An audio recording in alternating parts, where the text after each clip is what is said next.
Hello, hello, ravi de vous retrouver pour cette guidance Oracle Astro des cancers et ascendant cancer pour le mois d'avril 2022. Alors, le bélier est positionné dans votre maison 10, qui est la maison de la carrière, de la réussite sociale.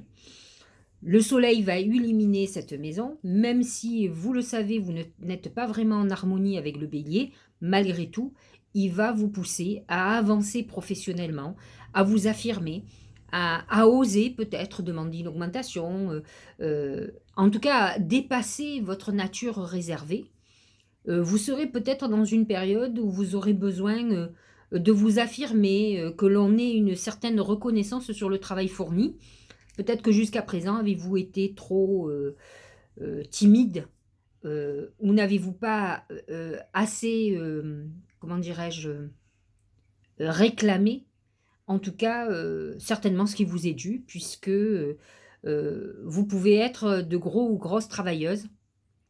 En tout cas, vous êtes souvent des travailleurs dans l'ombre, mais toujours avec des objectifs bien précis. Alors Mercure est dans le Bélier jusqu'au 11 avril, donc c'est vrai que vous aurez ce mental de combattant, de volontaire.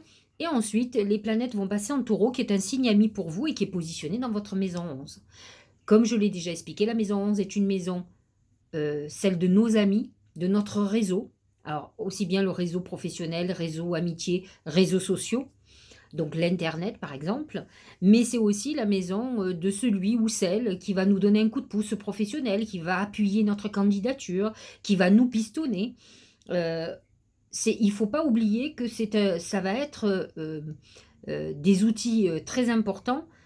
Le fait que le soleil soit dans notre maison 11, ça va nous apporter un soutien très important et c'est aussi le soutien de nos guides spirituels puisque la maison 11 représente aussi nos guides spirituels et la maison qui favorise les vœux. Alors, autant vous dire que bon, autant celle du bélier qui est le 1er avril, donc demain, c'est comment dire? Une nouvelle lune où vous pouvez faire demander pas mal de choses sur tout ce qui est foyer, tout ce qui est familial, tout ce qui est professionnel. Autant la nouvelle lune qui aura le 30 avril, parce que ce mois-ci, nous sommes gâtés, nous allons avoir 2 nouvelles lunes. Celle du 30 avril qui sera en Taureau, qui sera à 10°, qui va toucher particulièrement le premier, le deuxième décan, hein, on va dire, mais en tout cas qui correspond, au Taureau et à cette maison 11, vous aurez tout intérêt à faire vos vœux à ce moment-là, parce que vous serez en pleine connexion avec vos guides et ils seront là pour vous aider. Donc vous avez de grandes chances que vos vœux soient entendus. Voilà, et en plus, la nouvelle lune en Taureau est une lune fertile, puisqu'elle représente le Taureau représente Gaïa et donc la terre et tout ce qu'elle nous donne comme fruits, fleurs, cet épanouissement. Donc c'est un bon moment pour, planter ses graines. Le Gémeaux est positionné dans votre maison 12. Il vous touchera pas beaucoup ce mois-ci, à part le 30 justement où Mercure sera positionné dans votre maison 12. Ça sera un moment où vous allez démarrer, donc à la fin du mois et sur le mois de mai, une période introspective où vous allez avoir beaucoup de réflexions. Vous serez dans une période un peu psychanalyste, où vous allez travailler, sur vos émotionnels. Donc, ce sera pas un moment c'est un moment où vous aurez envie peut-être d'exprimer vos sentiments, vos ressentiments aussi, hein. Pluton est toujours positionné dans votre maison 7. Il touche le dernier décan, il est à 28°, donc il est en train de finir sa course tranquillement, puisque dans 1 an ou 2 ou 3 ans, il va être en Verseau. Il va quitter le Capricorne complètement, il ne vous touchera plus. D'ailleurs, il se positionnera dans votre maison 8, on en parlera bien plus tard. Et là, sur votre maison 7, nombre de cancers ou ascendants cancer ont dû avoir des transformations dans leur vie personnelle, dans leur couple. C'est la mort d'un couple, mais ça peut être aussi une période où effectivement on s'éloigne, où on est dans une fin de couple, mais le couple peut repartir. Comme le couple peut complètement éclater, ce qui est déjà arrivé à pas mal de cancers et ascendants cancer. Les planètes en Verseau, je vous l'ai dit, sont en maison 8, qui est la maison de la transformation, des pertes, des héritages. C'est la maison de la sexualité aussi, et de l'argent qui arrive par un autre moyen, que soi, c'est-à-dire les héritages, les associations professionnelles, les dons, heu, les coups de bol, par exemple. Donc vous avez Vénus qui sera dans ce signe, donc qui vous amène une phase, plutôt chanceuse financièrement. mais bon, que jusqu'au 4 avril. Ensuite, elle passera en Poisson, qui est un signe ami pour vous, qui est positionné dans votre maison 9. La maison 9, c'est la maison de la connaissance, des études. Donc, vous pouvez avoir la volonté de reprendre des études, de changer d'orientation. C'est un moment où mince, excusez-moi, on se questionne sur l'univers, sur la vie, sur la philosophie de la vie. On a envie de voyager, c'est le voyage par l'esprit aussi, et le besoin d'évoluer spirituellement. Et on sait que les cancers sont des gens très spirituels, et en tout cas très connectés, puisqu'ils sont très intuitifs, comme beaucoup de signes d'eau. Donc là, avec l'amas de planètes en Poisson, Jupiter et Neptune, surtout le 12 avril où ils se rejoignent, ça va amener une chance particulière au cancer du troisième décan. Sachez-le, ça touchera tous les cancers, mais particulièrement vous. Mars va être en Poisson à partir du 15 avril, donc dans votre maison 9. Vous aurez envie d'avancer, mais aussi peut-être de régler des problèmes émotionnels qui seront problématiques dans votre vie. Ça sera un moment où vous aurez peut-être, là vous ferez des démarches peut-être pour reprendre des études, pour faire quelque chose pour aller vers une évolution personnelle. Voilà en gros. Nous allons regarder si les oracles sont complètement en harmonie avec ce que nous dit le ciel. Et bien sûr, vous savez que je vous fais la corrélation entre les deux. Et alors, voyons ça. Donc, l'oracle symbolique du mar de café nous donne comme oracle qui va dominer le moi, c'est l'araignée. C'est pas l'idéal. L'araignée, c'est les tourments psychologiques que l'on peut avoir. On n'a pas vraiment d'aspect à part lorsque Mercure va rentrer en maison 12, mais le cancer est un signe quand même très émotionnel et psychologique. Il n'est pas improbable qu'avec l'amas de planètes en maison 8, vous soyez dans une période un peu introspective. La maison 8, c'est la maison du Scorpion. Donc c'est la maison aussi où on ressasse les choses, où on se pose beaucoup de questions. Et surtout l'amas de planètes en Poisson qui va nous amener à des questions existentielles. Attention parce que l'araignée est quand même, c'est les gens tourmentés, c'est les gens qui sont vraiment perturbés. En tout cas, Mercure en bélier peut amener, le bélier est en désaccord avec le cancer, même s'il est positionné dans votre maison 10, il peut amener pas mal de tourments, de crises émotionnelles, de peur, d'angoisse. Euh, il faut savoir aussi, quand même, que l'araignée représente autre chose, puisqu'elle tisse sa toile. C'est une carte qui peut être, dans un sens positif, très créative. Et aussi, elle annonce que vous êtes en train d'œuvrer pour une nouvelle vie.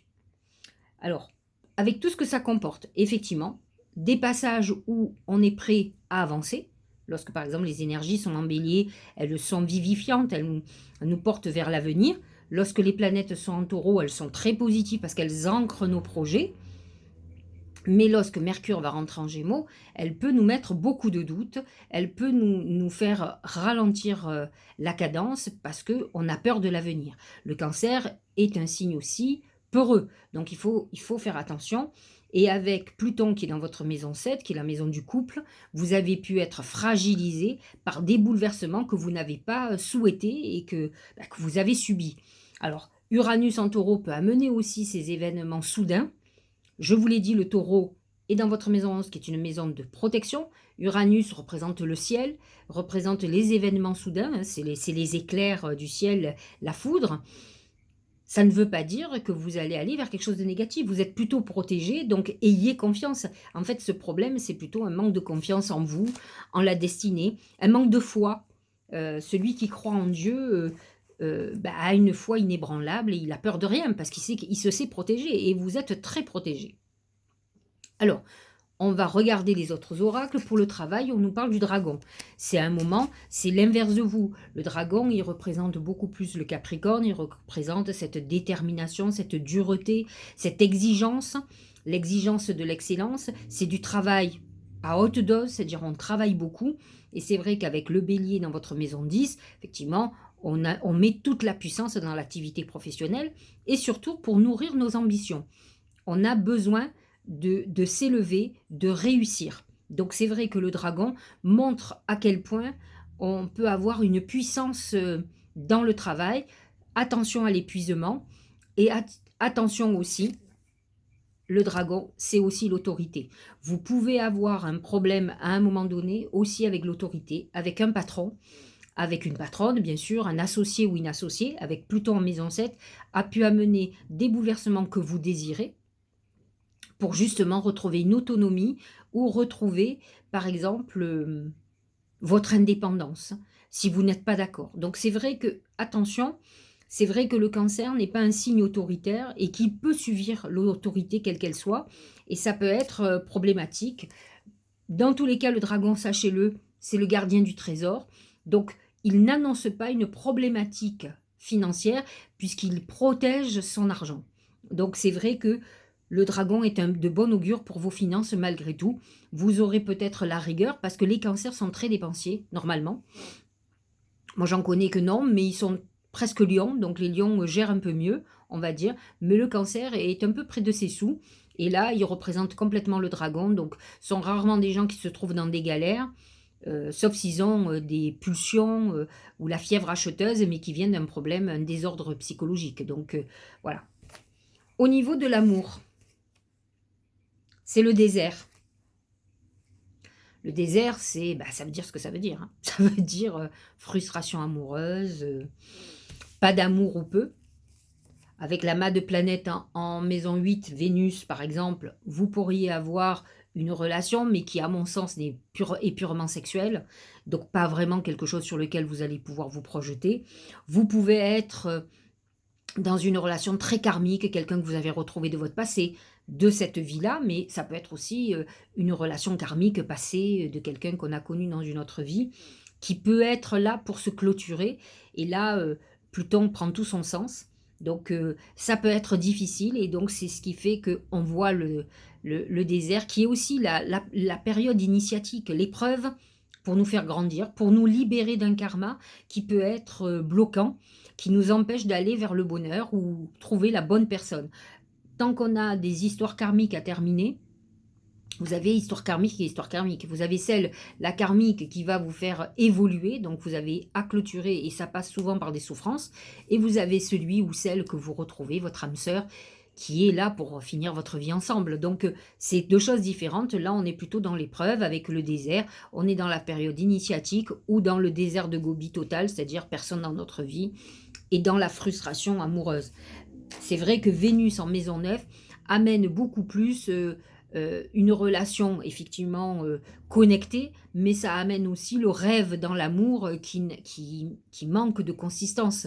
On peut être amoureux ou amoureuse de quelqu'un et ne rien voir venir, ou d'avoir une relation à distance par exemple. Donc du coup, c'est un peu le désert. C'est-à-dire que si c'est quelqu'un avec qui on entretient une relation épistolaire à distance par WhatsApp ou par Skype ou autre, parce que la personne est à l'étranger, est très loin, n'empêche on ne déroge pas à la solitude et à la frustration amoureuse. Donc ça pourrait être complètement votre cas si vous êtes dans une relation comme ça, ou avec quelqu'un où on rêve l'amour, mais finalement il n'y a rien de concret. Au niveau de la santé, c'est le palmier, c'est une très très bonne carte qui amène un ancrage, une stabilisation, la longévité, donc une période où effectivement on est plutôt en bonne santé, et où en tout cas on tient bon, quel que soit le problème, on n'est pas vraiment en danger, on est solide face à l'épreuve. Voyons ce que nous dit le Tao, c'est la paix. C'est ce que cherchent tous les cancers et ascendants cancer. Ils veulent la paix, ils n'aiment pas la guerre, ils n'aiment pas la dureté du Capricorne, ils ont besoin d'amour, de rondeur. Harmonie, équilibre, perfection, stabilité, sentiment de bien-être, conditions favorables, expansion.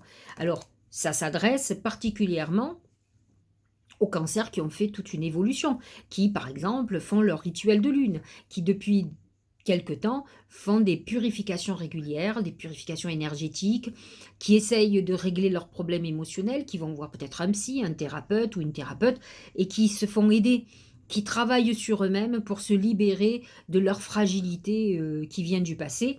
Alors eux sont de toute façon aspirent à la paix et vont vers la paix. Donc c'est ces planètes en maison 9, donc en poisson, qui vont vous amener à ça. Donc regardez ce qui se passe autour du 12 avril, où effectivement la conjonction Jupiter-Neptune, qui existe tous les 12 ans, va vous permettre de voir si vous êtes sur la bonne voie et peut-être, d'entrevoir effectivement, la lumière au bout du tunnel ou cette période de paix et où on a trouvé son chemin finalement, hein, parce que c'est ça. On va regarder le premier. Alors c'est très amusant parce que bon, je les tire avant. Nous avons le premier oracle d'intuition, c'est l'hiver. Froideur, fête, célébration et fin. Bon, je vais vous montrer le deuxième parce que c'est quand même, ça vaut le coup. C'est la valeur du dépouillement. Le dépouillement, c'est la période de l'hiver. C'est justement le Capricorne et on revient à cette maison 7, cette fin de couple. C'est exactement ce que l'hiver dit, c'est la fin. Donc on est dans deux oracles d'intuition qui nous disent exactement la même chose, hein. On est quand même, c'est quand même intéressant. Alors qu'est-ce que nous dit la valeur du dépouillement? Renoncer à l'accumulation. Renoncer à l'accumulation, ça veut dire, bah, c'est le dépouillement financier. C'est très christique, hein. La religion catholique vous dit que pour accéder à la spiritualité, on doit se dépouiller de ses valeurs, être presque un mendiant, hein, de toute façon. C'est l'ermite dans le tarot de Marseille qui représente le Capricorne et non pas le Cancer, mais qui finalement là aujourd'hui, nous donne une valeur d'une période où peut-être ça a été la période et c'est le désert amoureux, désert financier, qui a fait que vous vous êtes retrouvé dépouillé et qu'à ce moment-là, dans ce dépouillement, dans cette épreuve-là, on ne peut qu'évoluer. Ou alors, on s'effondre totalement. Vous comprenez? Donc, la valeur du dépouillement, c'est renoncer à tout ce qui est accumulation financière, à la richesse, à s'acheter, à être dans le luxe, ce qui plaît quand même beaucoup au cancer. Les femmes cancer, je parle des femmes là, mais les hommes aussi, hein.